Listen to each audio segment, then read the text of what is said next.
what's incredible with Brock is that Brock went from pro wrestling to being the UFC heavyweight champion. I mean, and did so with such a short amount of time of training in MMA. I mean, obviously he had a spectacular amateur wrestling career. He was a legit top flight amateur wrestler and a fucking genetic freak. All those things. But to be able to make that transition to winning the fucking world title against a guy like Randy Couture, I don't think he gets enough credit for what I think a lot of people say. Oh, he was so big and he was this and that and he did steroids and there's all these excuses. Like, you don't understand what that guy did.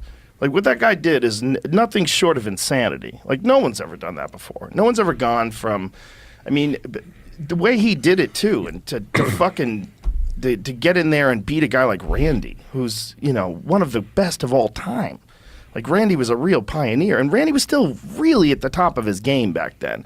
It wasn't that, it was just, he was just fucking a freak, just a real freak. Like, I always said that if, like, that guy, like, fresh out of college, like, if we were in a different era, like, if he's coming fresh out of college today, and someone like Faraz Sahabi or, you know, Henry Hooft, like some top flight MMA instructor gets a hold of him as a young man and teaches him how to strike, where, you know, he's comfortable and he can move just like elite guys of today.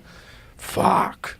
He would have been unstoppable. He would have been unstoppable. He's a monster, brother. He's a monster. He still is. Still is. So he's like the biggest genetic freak maybe I've ever seen in the sport. Me and my crew used to go to the Royal Rumbles for a few years back. Yeah. And there's 30 people. One comes out every minute. And that's where you really see what a freak he is. Because it stands out amongst 30 other wrestlers. You can tell with 2, but with 30, and he comes in and he's flying. He's faster than the other people. He's stronger than the other people. It's the closest thing to it is like watching LeBron James play basketball. You're like, how does he move like that? He just got to the hoop in 2 steps, and that's what he's doing in the wrestling ring. You ever see his NFL combine numbers? He had like legit top flight combine numbers, like ridiculous numbers. See if you can pull those up, because just a fucking freak, man. Yeah. Like a real rare one. Very fast, too. Like, his run was fast. Look at this. 6'3", weighs 283 pounds, a 40-yard dash of 4'7". 4'7" at 283 pounds. That's insane. Jumped 35 inches vertically and 10 feet from the standing long jump. 10 feet.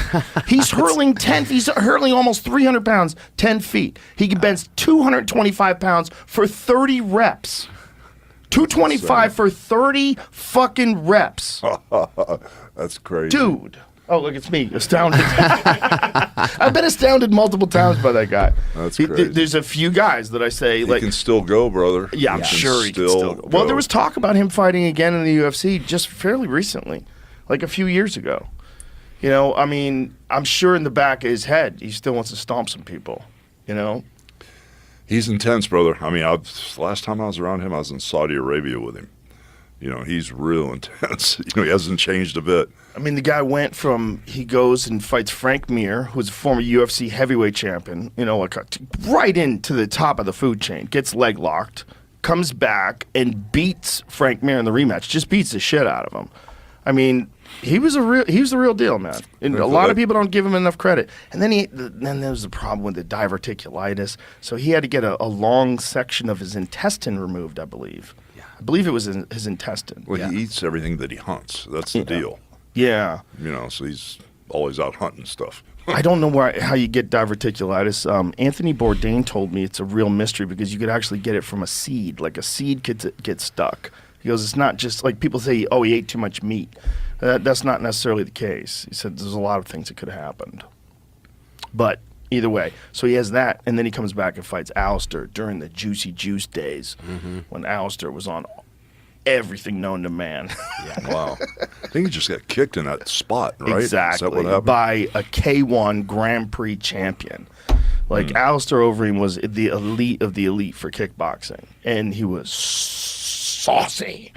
I mean, he came in saucy. There was no USADA back then, so you just had to pass a test on the day of the weigh-ins, which is like an IQ test. Yeah. And then just using all these masking agents and shit. There's like, you know, it's a different world back then.